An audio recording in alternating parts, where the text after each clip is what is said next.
Hey, everybody, and welcome back to the show. I'm glad you're here today because we're talking about parenting. And if you have been a parent for more than about 5 minutes, you know that it is not for the faint of heart. And it's really a challenge when our kids get old enough to start making decisions on their own. And honestly, it gets really hard when they start making decisions that break our hearts. My friend Courtney Doyle is here today to share with us God's faithfulness through some of the trials that they have faced with their oldest child, Christian. Courtney and her husband are the parents of 6 kids, and I like to joke with her that she has herds of everything. She has herds of dogs, she has herds of cats, she has herds of chickens, they have herds of children. But Courtney is a dear friend, and I love Courtney's heart. I love Courtney's spirit. And even if she does not understand why they have been called to walk through this season and face the unimaginable heartbreak that they have faced, her faith, y'all, her faith is so beautiful and is certainly a testimony of God's faithfulness. As a reminder, don't forget to go over to evenifpodcast.com and sign up for that free Spotify playlist that I offer. It will also sign you up for the newsletter I send out each week. So I'm going to let us get to today's story. All right, without further ado, here you go. Hi, Courtney Doyle. How are you today? I'm good. How are you? I am so good. I'm so glad you're here today. We're going to have so much fun. I'm glad to be here. I know. If we can stay on topic. Yes, that might be why we've been sitting here talking for 30 minutes. Oh my gosh, we've been talking for 45 minutes and we just now started recording. Oh my gosh. Okay, well, let's get started. How about that? Yeah.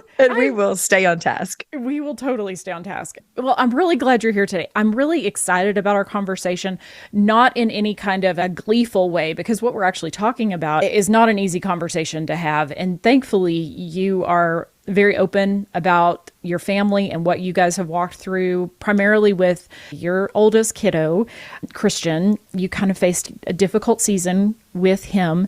And we're going to just kind of talk to our friends about that today and kind of what you guys went through and then, how you saw Jesus through the middle of it. But can you take us to kind of what happened with Christian from on your side of things and what you've kind of walked through?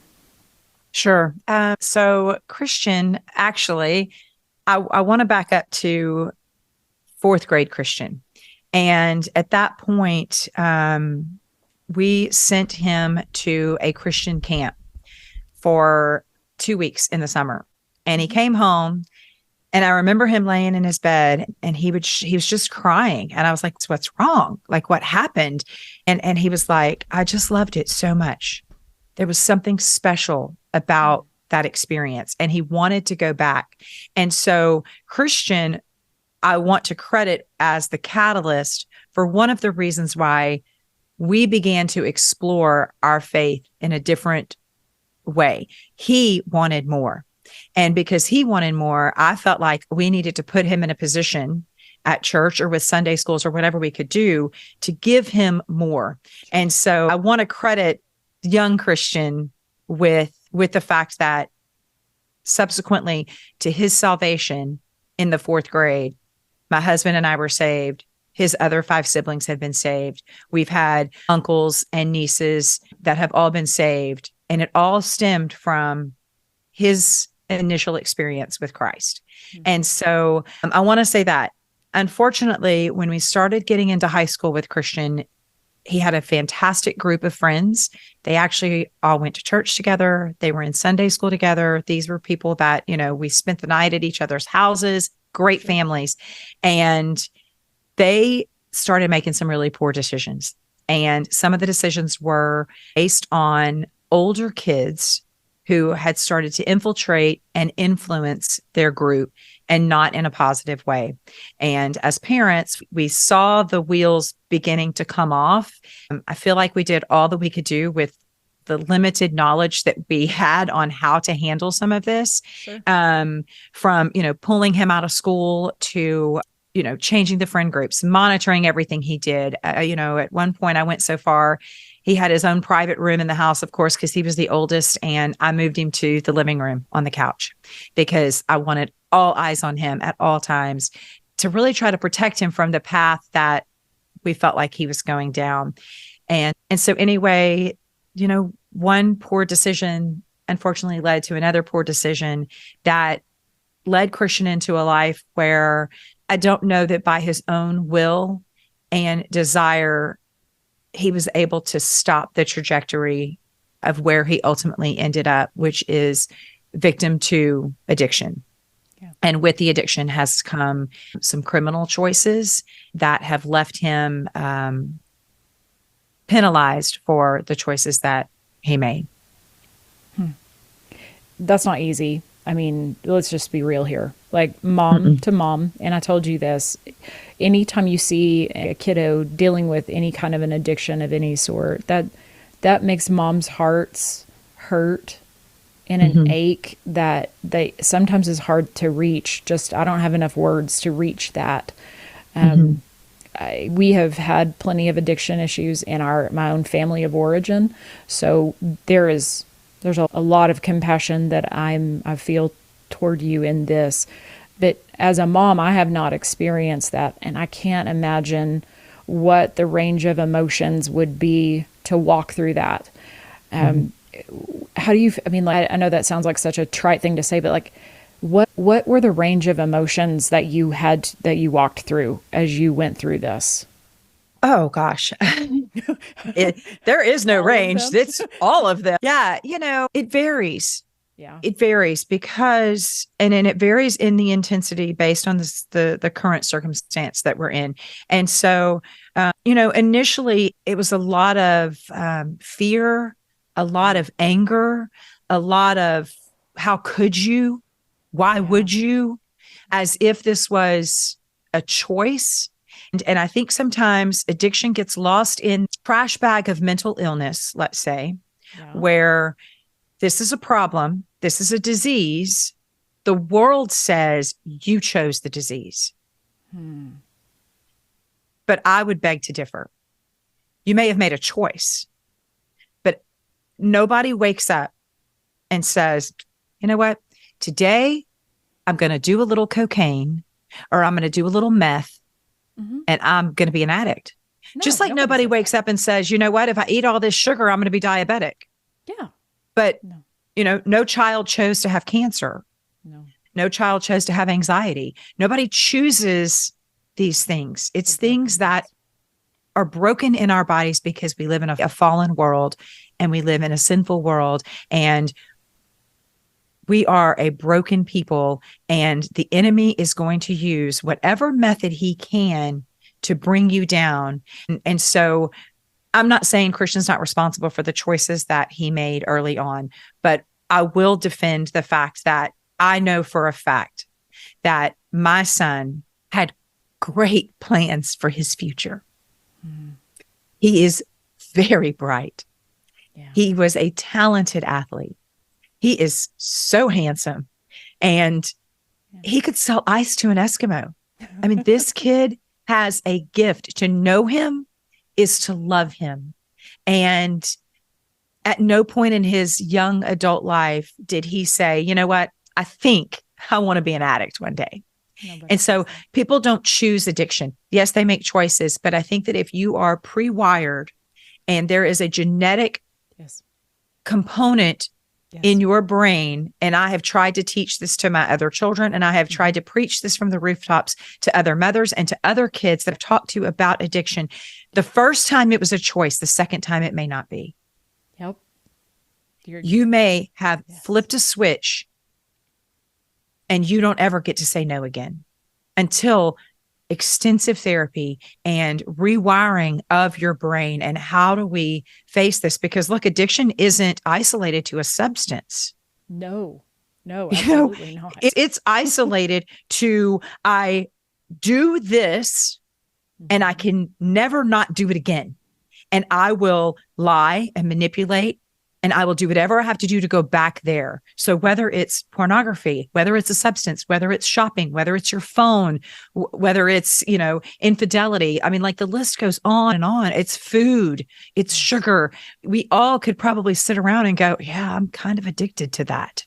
Yep. I mean, look, we're living in a society of people that will easily admit, I am addicted to social media. I'm going to get on there and I'm just going to scroll and scroll. When you start using something else as an escape from the reality of where you need to be, whether it's a substance or it's a behavior, that is addiction. And so anyway, Christian made some choices. But I bet if you asked Christian today, is this where you wanted to be? It would be a resounding, absolutely not. Absolutely not. No, of course not. And so the range of emotions, to get back to your question, I'm sorry to interrupt you, is anger that I can't fix it, that I can't make it go away. Anger that, why can't you just stop? You know, we've had those conversations. Why can't you just stop? Why can't you choose different? The fear of, will I lose you to this? The word, just profound sadness and sorrow. Because like I said, this is not what we envisioned. And I know in his heart, this is not what he envisioned. And so knowing that your child is living with a disease and profound sadness in his own heart is heartbreaking. And so there's been that range of emotions. There's been lots of shame and lots of guilt. And those emotions have spoken really loudly to me as a mom. And it has been something that I have had to combat because, look, I'm a mom. It's what I do. I've been doing it since I was 18 years old. And so more of my life has been spent with the title of mom. And my husband and I chose very early on for me to be a stay-at-home mom. And then we, like you said earlier, we knew we were going to have lots of kids. We wanted lots of kids, and we knew it was going to be an even number. As crazy as that sounds, it was either going to be 4, 6, 8. You know, like keep going. But we were going to keep it even. Yeah. I'd have had 10. Okay, we think you need an even number because that way, when you go to Disney World, everybody has a buddy when you ride rides. Yes. I mean, that only you people who have just stopped at 3, y'all are just quitters, okay? I'm just saying, you need one more. Who sits alone, right? Who's going to sit alone? It's the dads. The dads always end up by dads themselves. Always. Yeah, exactly. So, you know, it was, but it's what I do. I'm a mom, and I pride myself in being a mom. It's the most treasured title that I have. But what I found and what preach to on my podcast is also, man, if you lose your identity to the title of mom, then every poor decision your kid's going to make, and disclaimer, your kid's going to make poor decisions. Every one of them. Every one of them. I hate to burst the bubble of the mama that's rocking the most adorable baby right now and is certain that this child is an angel. They are angels, but they are human. And they were born into a sin-fallen world, just like you and I were. And I think the hardest thing for me was whenever I started to realize that Christian's choices were not a direct reflection of me as a mom or me as a woman. No. But if you're not careful and you start being ashamed of the choices that your child is making, embarrassed, then you start feeling guilty, like, did I not do enough? Or I did too much? I yelled too much. I didn't yell enough. I punished too much. All the things. Yeah, you're questioning all the things. Well, then all of a sudden, you can also start tying it to, this is God. If you don't know who God is, if you don't know the character of God and the love and the mercy and the grace that he has shown to you, then you begin to think that God is using your children and their poor decisions as a tool of punishment for the decisions you made. And man, I spent some years there. If I had not, he would have not. And it was a wrestling with the Lord of, don't punish him for my discretions, punish me. And God going, I don't punish. Like, I'm not punishing you. I'm not punishing you. And so anyway, so the range of emotions has been plentiful, and they can come out of nowhere. And I can imagine it's probably not linear. We talk about grief. I think this is, you're grieving the death of what you thought your son would do, like the death of what we thought his life, the way his life was going to go. If I'm speaking into that in a way that hits. Sure. I think that's grief though. I mean, and grief is not linear. It is not linear. And that's why I wanted to know like what the range of emotions was, because I mean, I can imagine that it is probably one of those, like some days you're probably have more peace. Some days you're like, if you're like me, you're like, I could be mad for about 30 minutes and then I could be really sad in about like 30 seconds later. I think that's so hard. And I think moms and dads anyone who has struggled with the choices that their children have made, what you said just a second ago about this is not a reflection of my identity. We get so wrapped up in taking credit. I think we take so much credit for whenever our kids are good and when they're bad, then it destroys us whenever they do something that's not in line with what we would do. And of course you wouldn't have chosen this for him. Right. But I think we also have this illusion of control over our children's lives. Sure. We think, I did this especially as a young mom whenever my kids were little. I mean, I thought I had so much control over them. And really all it was is that they were too young to defend themselves or to talk back, Right. They couldn't do anything about your control because they were little. And it was like, this is how this is going to be done. Yeah, this was basically a dictatorship there for the first couple of years. I was not that mom that was like, do you want to wear pants today? That was not me as a mom. I was like, no, you're going to put on pants, kid. That was me. Sorry. And these are the pants you're wearing. Yeah. Well, yeah. Mm-hmm. Yeah. I had my daughter, true story, whenever she was potty training, I thought I would let her wear dresses because it would be so much easier to potty train just wearing dresses, because then we could just pull the panties down real fast, like that kind of thing. Yeah, and that was the summer that she was like, no, I'm not going to wear dresses. I think dresses are stupid. And I was like, you were like 2. How did you, when did you get such a mind? So I think that illusion, God broke the illusion of control real quick in my life as a parent. But I think we can tend to have this illusion of control over our children's lives when in fact we just don't. Or in my world, was that a struggle for you, like the illusion of control? Was that something you dealt with at all? Yes. Because there were so many things that I could control. And so younger me, who was, a mom, and I wanted to do it so good. I wanted to be the best mom that I could be. So the laundry, the cooking, the cleaning, the fabulous birthday parties, the matching outfits. If the church was open, we were at the church. Every task that I faced as a mom, I looked at it as an opportunity to prove to myself and to others that I was really good at it. And then I had to come to a realization that I was actually trying to prove to myself that I was good, period.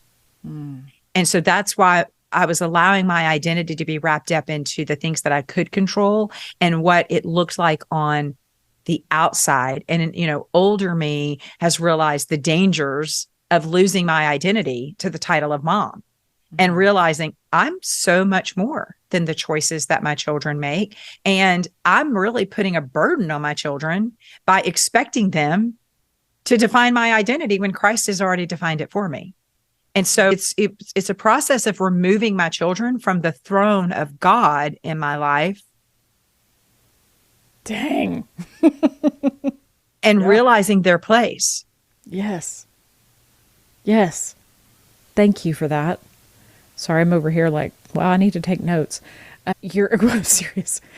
The illusion of control is something I think a lot of us struggle with that, but the other is there's just like this part of me that whenever my kids do things that break my heart, whenever my kids decide to go in a direction that maybe I wouldn't have chosen, how do we deal with that? Like whenever you realized, you know what, this isn't what I thought it was going to be. My life has taken a different turn. My identity as a mom is not, defined by Christian. It's not defined by any of our kids. It's only defined by God. But what are the keys for us whenever our kids are making decisions or have made decisions that break our heart? Oh, man. Look, nothing's going to sugarcoat the heartbreak, right? Nothing's going to make it better. It's going to be hard. But what I had to come to the conclusion of, though, Christy, is that I was not the one that loved them the most. And I wrestled with God over that for many years.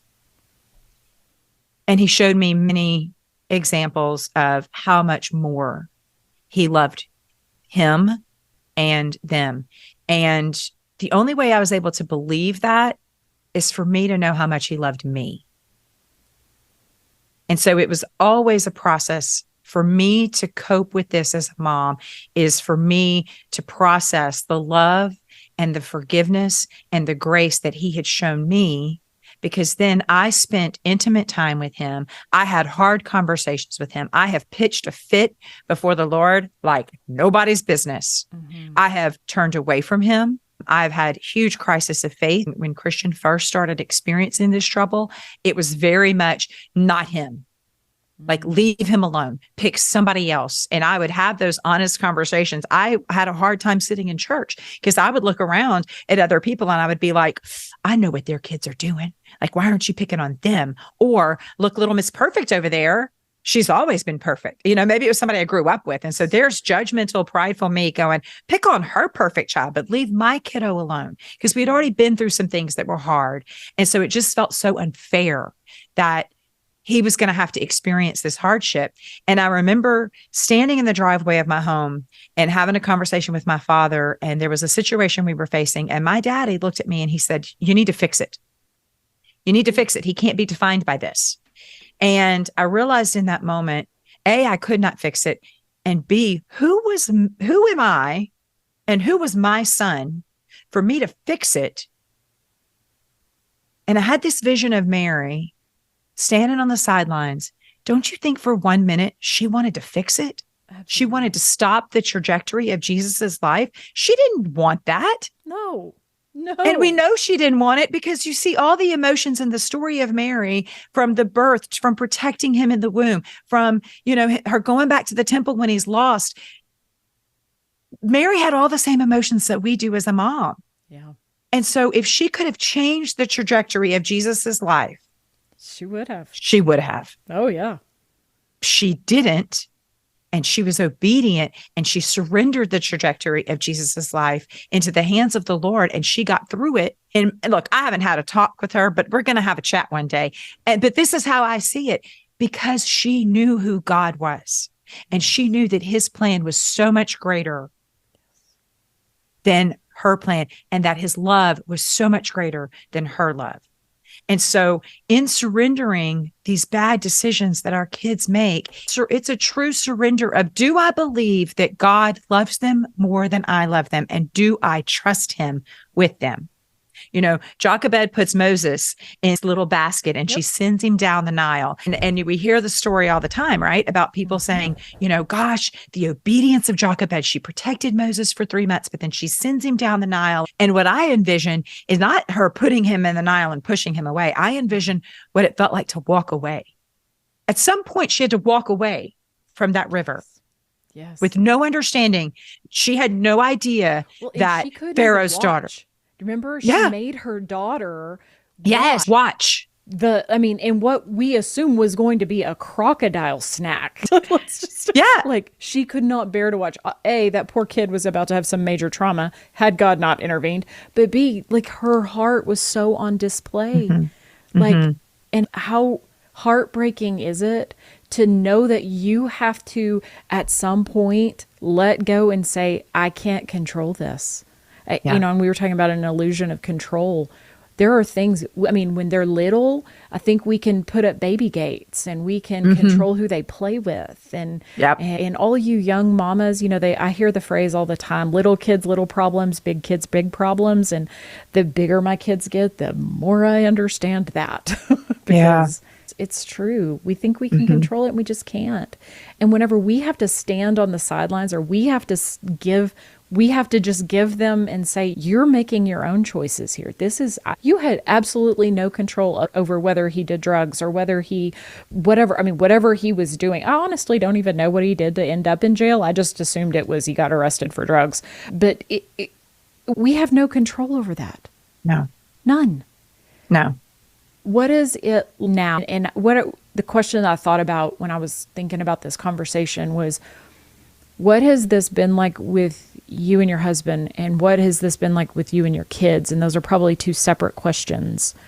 But I think we got to talk about both of them, because this doesn't live in a vacuum, and this doesn't not affect our other relationships, especially in the walls of our house. So what has that been like, to the extent that you can talk about it? Sure. I'm an open book about it. Early on, there was, again, we go back to the control. And so it was, as the man of the house, I wanted my husband to fix it.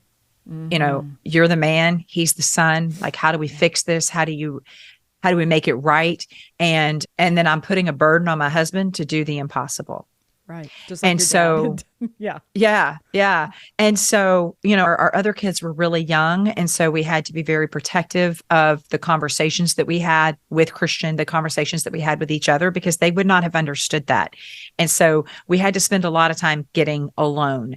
And because we had so many children, we had so little time for each other. My husband traveled all the time. And mostly because of his traveling for work, and because we had all these kids and they were everywhere all the time and we had no private time, we started making date night a priority. Yeah. And so, you know, lots of kids, young couple, and it didn't matter if we were just going to sit in the car and eat dollar burgers or not eat at all. We got very purposeful very early on in our marriage that we would have date nights and that we would spend time together. And sometimes we sat at date night, not even speaking, because we didn't agree on something or we were angry about something. And at some point in this, my husband played such an incredible role of protector of me, just as any husband would, that, or should, let me back up. Any husband should, just the way Christ wants to love and protect you. My husband does that so well that he chose me over the kids. And so if he needed to protect me from Christian's behavior or Christian's words or Christian's decisions, he knew he couldn't protect Christian. He couldn't stop it. And so he has been very purposeful about protecting my heart. So he very quickly became a very safe place for me to land and to be as raw and as vulnerable, because let's be honest, there was nobody else I could be raw and vulnerable with. I couldn't talk to my other kids. They were too little, and nobody wants to, you know, you can't call Sally down the road and say, you know, little Johnny did bad on the math test, and her say, yeah, Susie did too. We're talking a whole other level. Yeah. Yes. And so I had no one. The only person I had was him. And so we realized early on in these battles with Christian and any other things, see, look, we faced other trials with other kids too. Sure. Christian's has just been the most public, I guess, and the most extreme to date. But we realized when we have these conversations about raising our children and our marriage, I look at it as a bench, like you're in a restaurant and you're sitting in a bench, right?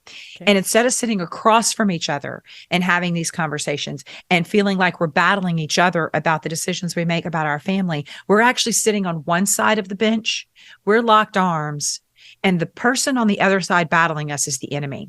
And he's after our family. He's after our faith. He's after our children. And so how do we lock arms and go to war together versus against each other? And I can promise you that I think the foundation of our marriage and us not allowing anything under any circumstance to tear us apart has been foundational in Christian understanding.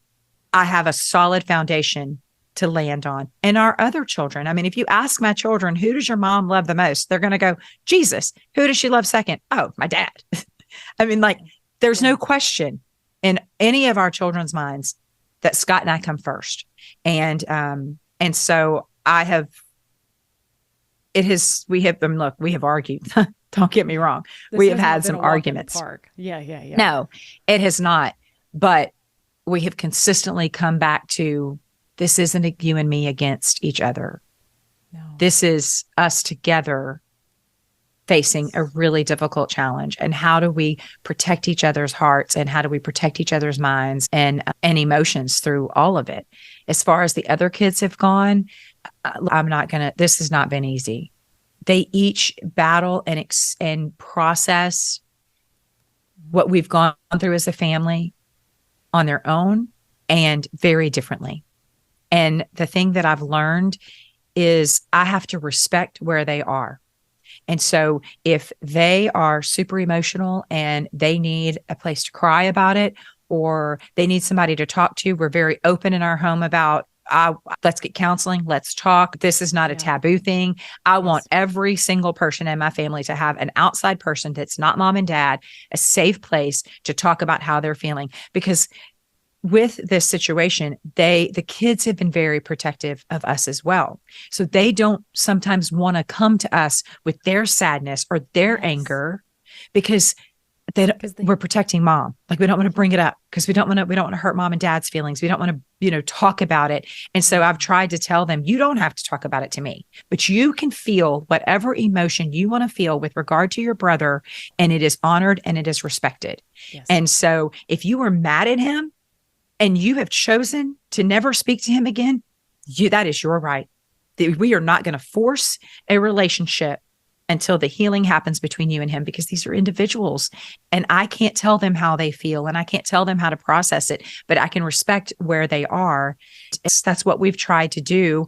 And anytime I see maybe a kiddo struggling, we don't sugarcoat what's happening. I'm very honest about, does this have something to do with Christian? Are you hurting, maybe around a birthday or a holiday? I have to give credit that you made a comment about grief, and somebody said the other day, and I thought it was the best words. We're experiencing a million little funerals all the time for somebody who's alive. Yes. And so, when he has a birthday, nobody wants to not celebrate his birthday. Right. When Christmas and Thanksgiving, there is always an empty seat and an empty part to our hearts that will not be filled until he is either healed on this side of earth or we're in eternity with him. And that's just how the earth is, Mm-hmm. And so we try to honor that, and we try to let the kids give voice of how they're feeling. And like you said, some days we're fine, we're good. And then some days it's like, it's not a good day. It's not a good day. And they're so gracious to me. They're so sweet to me. They know when, birthdays are not easy. We just recently had a birthday. And, what I loved about them is they all made a point to reach out and say, you good? I know today was hard. And I'm like, yeah, we got through another one, but we're good and we're going to be good.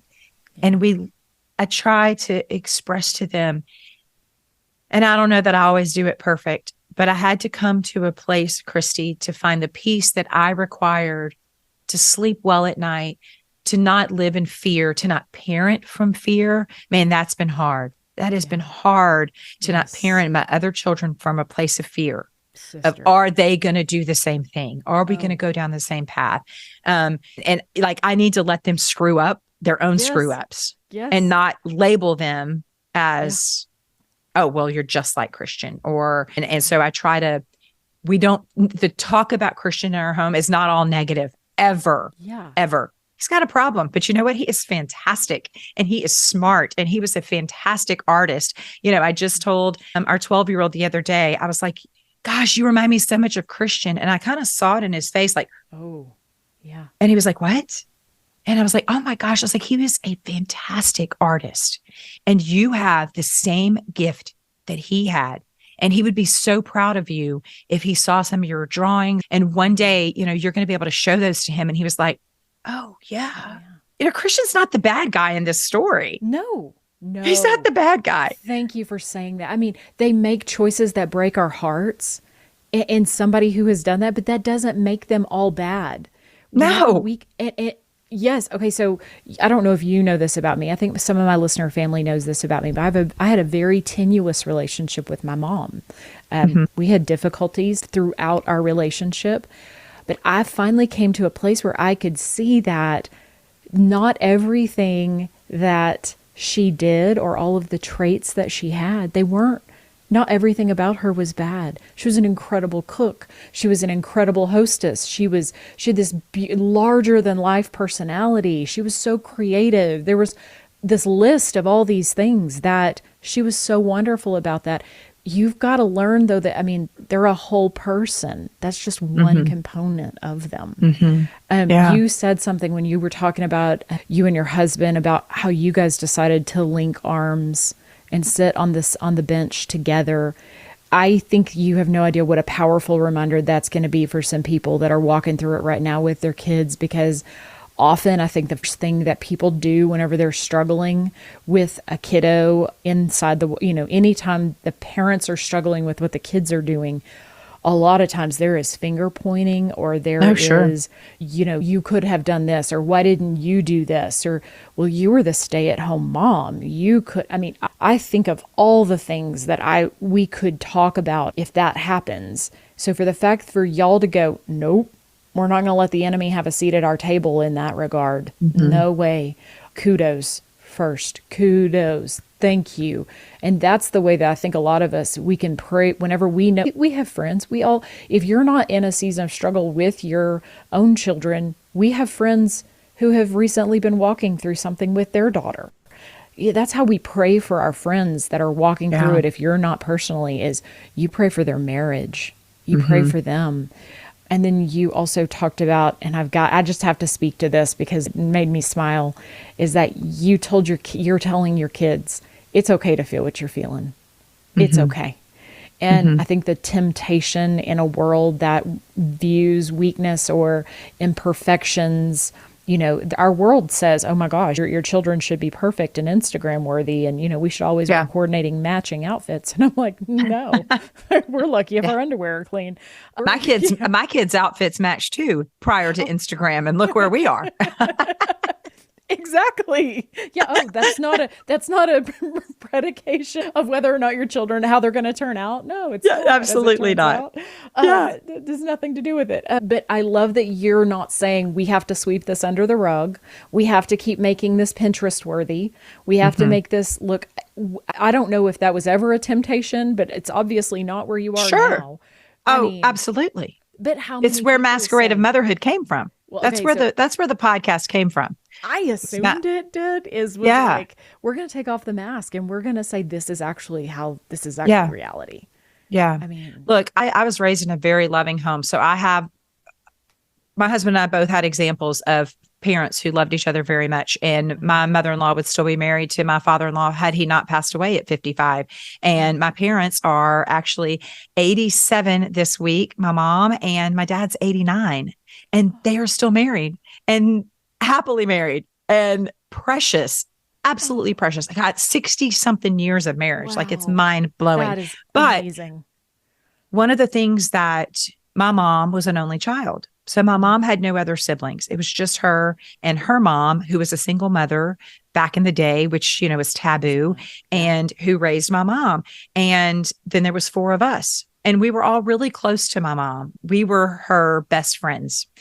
But I could see in hindsight now as an adult where my mom's identity was completely wrapped up in her children. And we had to be, she didn't tell us, but we knew it was an unspoken, you have to be good enough, right? Mm-hmm. You have to be good enough. You have to do all the things. And we did have a sibling that went off the rails for a little bit. And so then it was a lot of comparison. Everything that we did, well, you're just like that one. And so it was this striving for perfection all the time. And like I said earlier, I realized that it was, not am I a good mom, but of course, am I good at all? Am I doing this good enough at all? And what I realized through this process with Christian, through this process of God saying, this isn't about you. This isn't about you. Like, my prideful self was all about, this is about me and what I could have done better. And God's like, you're not that great. Like, this is not about you. But what I started to realize, and it began to bother me, was I was also seeing what Christ was doing to me. I was seeing that I wasn't having as many sleepless nights.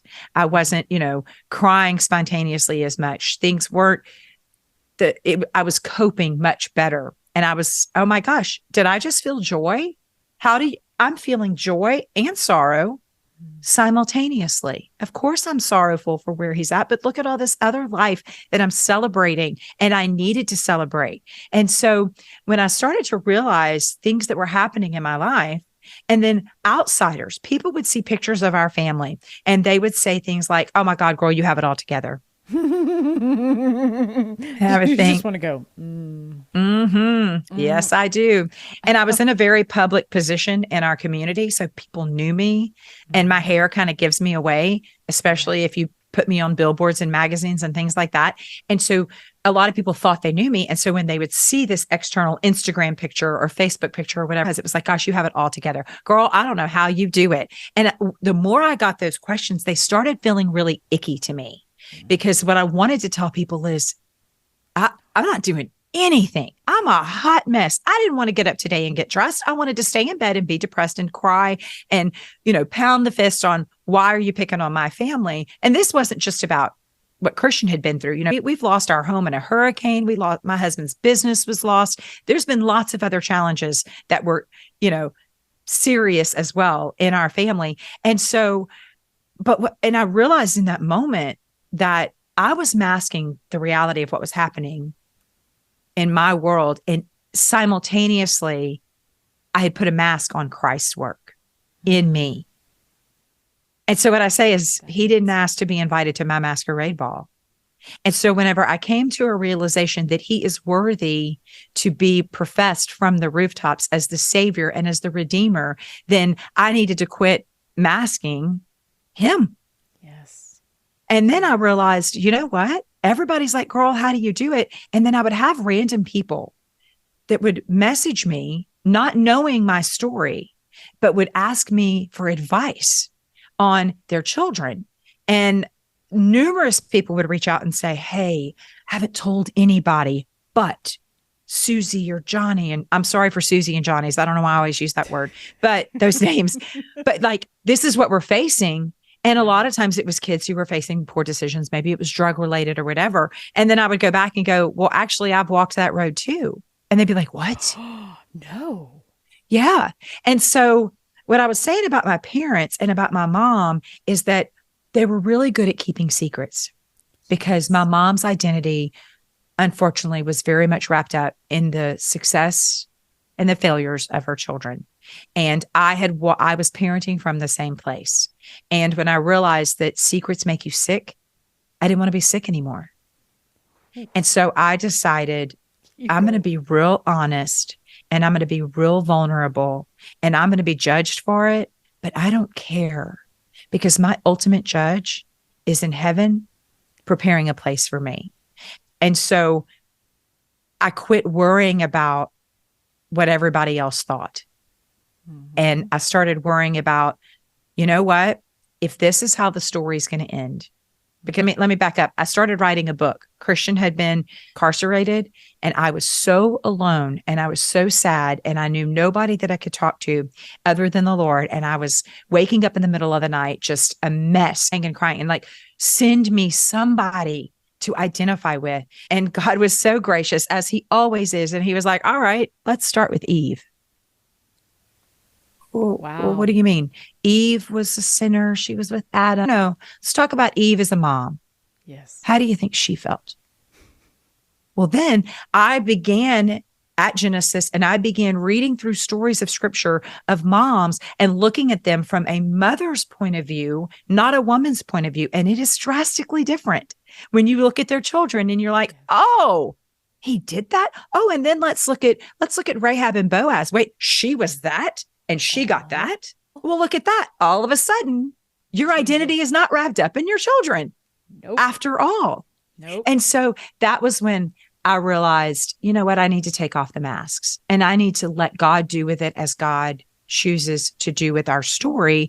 And there has been freedom and there has been a peace in me being really honest and really vulnerable. And what the beauty of it is, all the other moms that have said, "Oh my God, thank you," because I feel it too.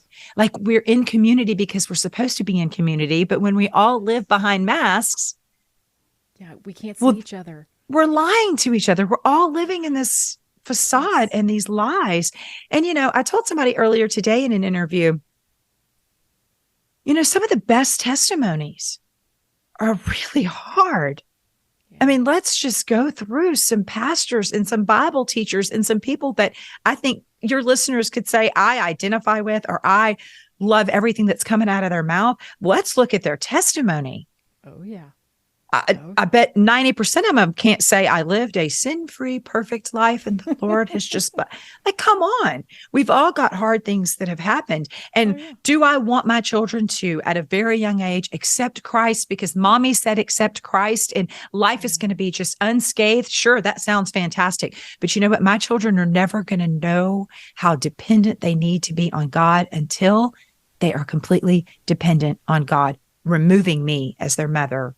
Yes. They've got to own from their in faith. between. And it's got to be real between the two of them. Yes. I think that's why so many kids leave the church after high school. And that number is staggering of how many kids, once they leave home and mom and dad aren't there to force them. I mean, when our oldest was in high school, we had to make a very conscious decision to say, we want our child to be able to stand on her own with her own faith when she leaves. And it's got to be hers or it's never going to take. Yeah. It's never going to be real. And that was some of the scariest, as a mom, that was probably some of the scariest, that decision to say, okay, for her world and the things she needed. Church looked different for her. She wasn't the kid that was like, Wednesday night youth group. She didn't love, and my fear was, oh my gosh, if she's not going to Wednesday night youth group, that means she doesn't love Jesus. Oh my gosh, we should make her go. Because if we make her go, then that way she'll definitely love Jesus. And thankfully she pushed back. Thankfully she said, this is why this isn't the right fit for me. And praise Jesus, we heard it. But I think that's why some kids leave, is because there's this version of Christianity that has been force-fed to them that isn't their own, that isn't their faith. It's not real to them. And you're preaching so hard to me. Just mom to mom right now, we got to take off the masks. Holy cow, sister, you are amazing. You are. Yeah. They know the foundation. We've done this when they're in my home. There's no option. We're going to church on Sunday. If we can't make it to church, we're watching it and you're not sleeping on the couch. Like, they understand that. But what has been so fantastic about all of the kids, including Christian, is that they have to discover Jesus on their own. Yes. This is a relationship between them and Jesus. This is not a threesome. Nope.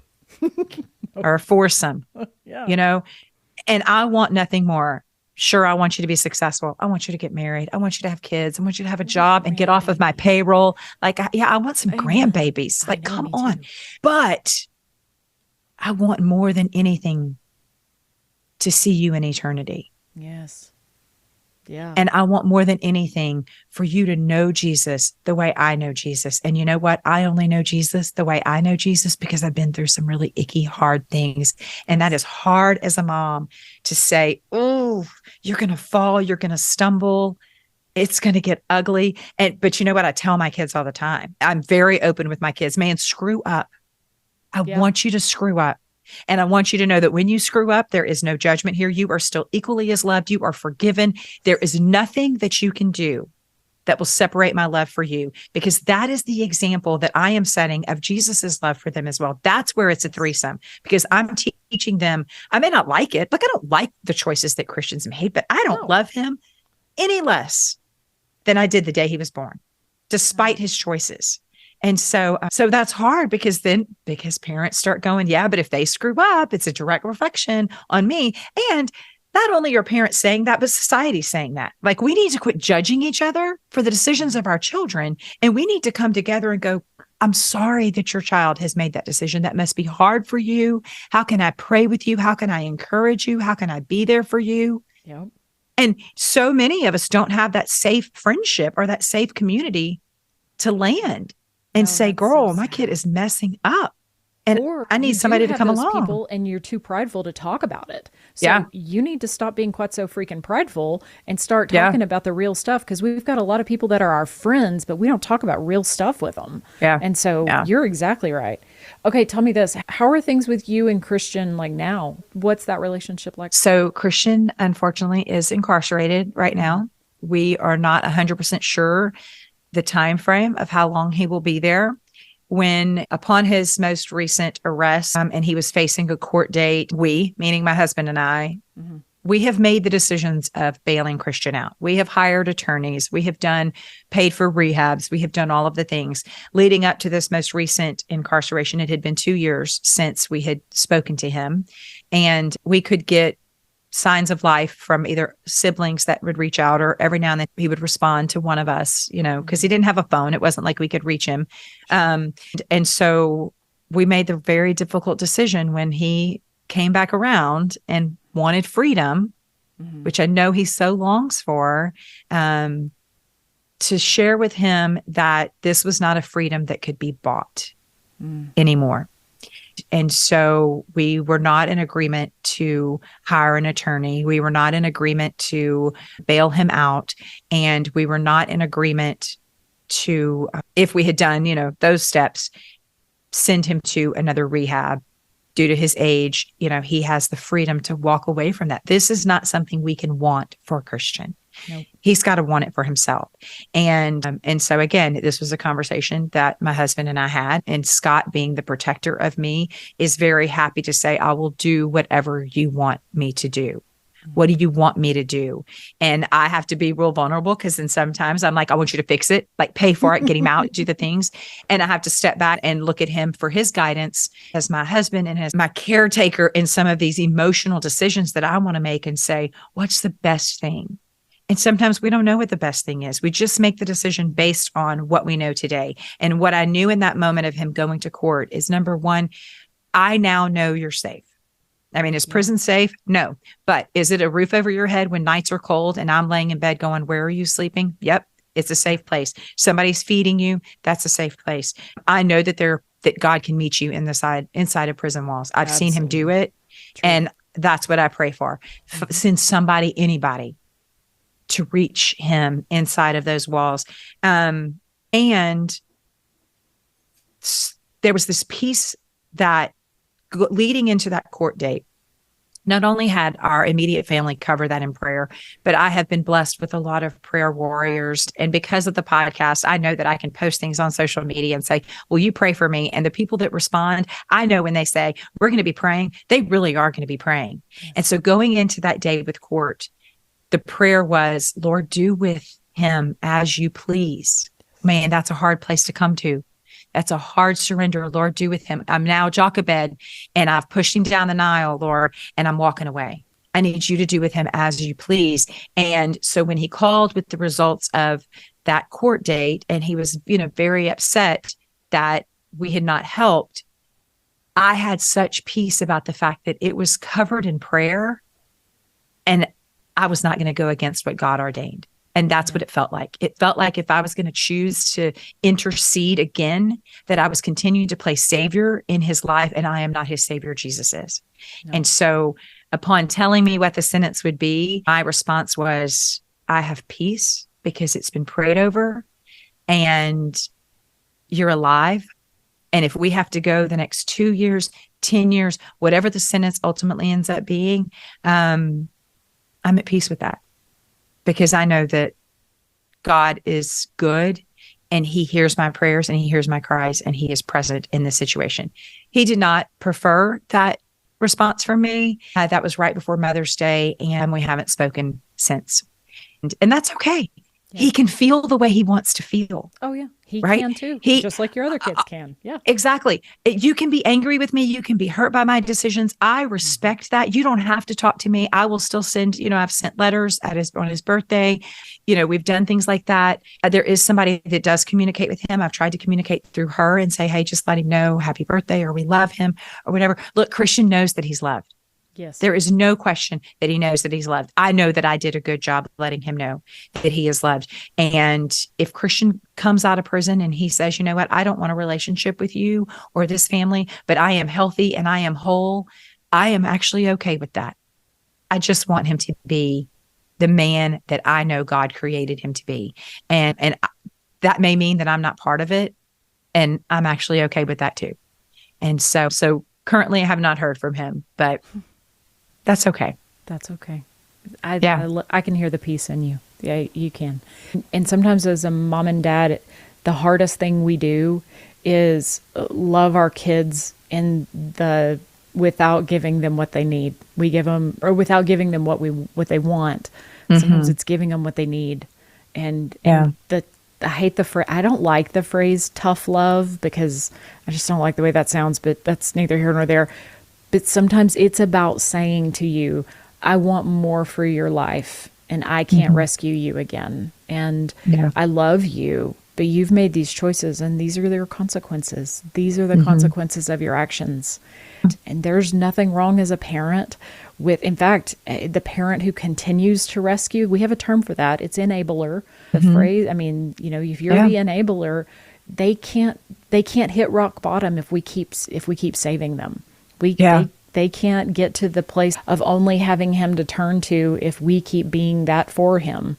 And so there's a guy that I just heard recently talk. He came to Lubbock. His name is Damon West. Have you ever heard of him? We're friends, yes. Are you friends with Damon West? Okay, but Damon West has quite the story and quite a beautiful testimony of what God has done in his life post incarceration. And I would love to have him on my show because I think part of it is because I have watched what he has done and just seen the beauty of the redemption, but also partly because I've watched what addiction has done in my own family. And I don't want other people to have to go through what we've endured. I don't want I don't want other moms to sit in that chair and say the words that you've had to say today. And I know we live in a broken world. I know that until we get to heaven and until he comes, that there's going to be brokenness in this world. But man, it's hard watching. It's hard. I don't know why addiction just wrecks me. Like it wrecks me in a way that some other things don't. I don't know. Your vulnerability here today is beautiful. And I think you're giving a lot of moms permission to be honest about where they are and then strip away some of the falsehoods that we're all trying to we've got it all together. We can do this. And, one of my friends always says, we can do hard things. And I'm like, we can, but sometimes we just need to cry. Sometimes it just needs to be hard. And your honesty today is refreshing. I just on the people I know that are going to this is going to hit for a lot of people I know. Let me just put it that way. Well, and you have to give you have to give yourself permission to not be okay. Yeah, it's okay to not be okay. I've had plenty of days that I'm like, I'm not okay. This is not okay today. And sometimes with any grieving process, it can come out of nowhere. It's a beautiful day. This is great. This is great. And then all of a sudden it's like, I am not okay. But you have to tell someone too. Of course, my safe person is my husband. I can look at him and go, not today. But he knows. He knows me intimately. And so he knows when I'm not okay. And so does God. And so, on those days that I'm feeling really sorry for myself or for our situation or whatever, I have to be like, you know what, God, today I'm not okay. And then show me the ways that I can be okay. And then he will. It's not like he's up there going, I forgot to answer Courtney's prayer today. But it goes back to having that intimate relationship with him. Absolutely. I've used this analogy for several times in the past couple of weeks. This isn't about, you said a word a minute ago. You said that we are enablers, but then prior to that, you had said something. I can't remember what it was now. So, we talked about our memories prior to hitting record, but it's a surrender. It's a release. And so people sometimes ask me, like, how do you do it? We talked about that. Like, how do you do it? And the sleepover analogy is what God has sent me in the past couple of weeks. And so, as your kids get older, they start hanging out with friends, and they're like, hey, can I have a sleepover with little Johnny again? Mm-hmm. That Johnny, he's a busy boy. And, and in our house, we have very strict rules around sleepovers. I have to know the parents, and not just in passing. Like, I have to have had conversations with the parents. I want to know the parents' heart. I want to have spent time in their home. I want to know the rules of their house. I want to know the boundaries that are in place, the expectations that they have of their kids. Like, I need to intimately know you. What safety measures do you take to protect your kids? Like, are your kids wearing seatbelts when they get in the car? Do you have curfews for your children? If we're talking about high schoolers, what kind of internet access do they have? And so as a mom, I've done the work for me to trust that my child is going to be in good hands when they go to a sleepover. And when I've done the work, then I feel comfortable fully surrendering them to that sleepover. So let's look at it in the context of, how do we fully surrender and how do we trust God? Well, you know what? I feel comfortable placing my children in the basket and pushing them down, or at the feet of Jesus. You know why? Because I needed to know him personally, so I did the work. I need to spend intimate time with him, so I do the work. I need to have hard conversations with him, and I have pitched some fits with him, and I did the work. I need to understand his boundaries, so I read his word. I want to know his rules, his expectations, but more importantly, Christy, I need to know his heart. And so when I know him personally, and I know that he loves me more than I could fathom, it is so much easier for me to accept that he, in fact, loves my children more than I can fathom. And then releasing them to his care is so much easier when the time comes. So how do we go from controlling our children to releasing our children? Well, then you need to intimately know the one that you're releasing them to, and you have to trust him. When I pitched a fit before the Lord, on my face, stop it. I don't want to do this again. This was several years ago. He very loudly told me to get up. I was like, get up. We are not defeated by this. No. And the next question was, do you trust me? And so it all comes back to that. Do you trust him? And my answer is yes, I do. And from that moment forward, I began to view our situation from an eternal perspective. And so what I allowed my mind to do is to go to worst case scenarios. What's the worst case scenario?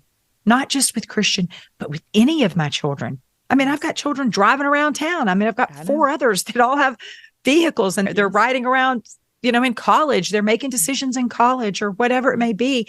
And so I had to take my mind to the worst case scenario in my mind. What does that look like? And if I have done my job of presenting my children to Jesus and teaching them at a young age of who he is and that he can be trusted, and being an example to them of how I trust him and how I rely on him, then they too will know that will be embedded in their heart. And though they may push away from it, when they get out of high school, and they may turn away from it, at the end, he never left. They left, but he doesn't leave. And so what does it look like to parent from an eternal perspective? And if my children know Jesus, then no matter what happens between point A and point B, point C is eternity. Yes. And I can be comfortable with that. Yes. You are quite a woman, and your faith is solid. I mean, anybody who's listening to this can just hear the strength of your faith. And I know that was hard fought and hard won with time and with the work. And that's what's beautiful about it. The fragrance of Christ is beautiful, and it's evident in you, just in talking to you and hearing your heart. And friends, I'm going to link for y'all she has a podcast. So we'll link the podcast in wherever you're listening to this in your notes. And we're going to link some resources for you guys if anybody is struggling with kiddos who are struggling with addiction, we've got some resources for that. We're going to link in the show notes as well. But more importantly, just wherever God has you right now, if you're dealing with this exact same thing or you're dealing with something else, I think the biggest thing is to hear what Courtney is saying, and it is about who you're surrendered to. And whether you're walking in fear or whether you're walking in just the peace of knowing that God has it under control and He loves our kids more than we do. And we love our kids a lot. Yeah. And so, Courtney, I cannot thank you enough for being here today and sharing with us. You're a pretty incredible woman. Oh, you're sweet. Well, thank you. I appreciate the time and the opportunity to tell my even if story. Yeah. Well, it's not over yet. I wrote while we were talking a second ago, I wrote, Christian's coming on this show someday. That would be fantastic. Yeah. That would be fantastic. He is welcome, and I would love that. Wouldn't that be cool? That would be pretty cool. I could see God doing that, and I'm here for it. Yeah, I'm here for it. We say that everyone has a story, and every story has a purpose. Mm-hmm. And so His story, God is not done writing His story. And so that's the way we can pray for him and your family, is just know trust God with the rest of His story. So y'all, thank y'all so much for being here, for listening. I'm praying for you guys as you were listening. I just pray for you guys, and wherever this meets you or hits you, just know you're loved and that there is more to the story that you are living right now. So thank you guys so much for being here, and good Lord willing, I will see you all next week.